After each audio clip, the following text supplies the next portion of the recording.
तालुका अकलूज, जिल्हा सोलापूर या ठिकाणी उषा साठे नामक एक शेतकरी मजूर समाजाची आमची मातंग भगिनी हिची गोळ्या घालून हत्या करण्यात आलेली आहे।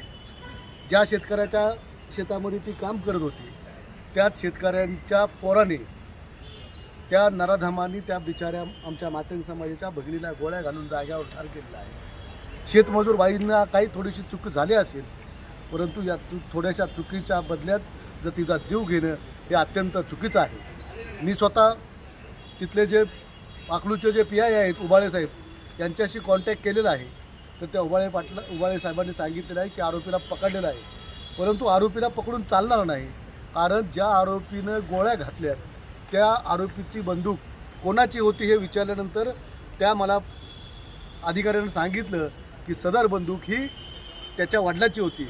मग बापाला दिलेल्या बंदुकीत जर पोरगा वापरत असेल तर आमचं मत आहे की बापालासुद्धा त्यामध्ये आरोपी करावं आणि बापालासुद्धा आरोपी करून त्या खुनाच्या खटल्यामध्ये ओढण्यात यावं। आणि एकंदरच हा जो खून खटला आहे तो आपण याच्यामध्ये बदलापूरचा जो बलात्काराचा खून खटला आहे तो 50 दिवसामध्ये फास्ट ट्रॅक कोर्टामध्ये चालवला। तशाच पद्धतीनं हे आमचे मातंग भगिनी उषा साठे हिचासुद्धा खून खटला हा फास्ट ट्रॅक कोर्टावरती चालवावा। तसेच तिच्या कुटुंबियाला 20 लाखाची मदत करावी व त्यांच्या घरातील एकाला नोकरी लावावी ही मागणी आम्ही रिपब्लिकन पक्षाच्या वतीने करतोय।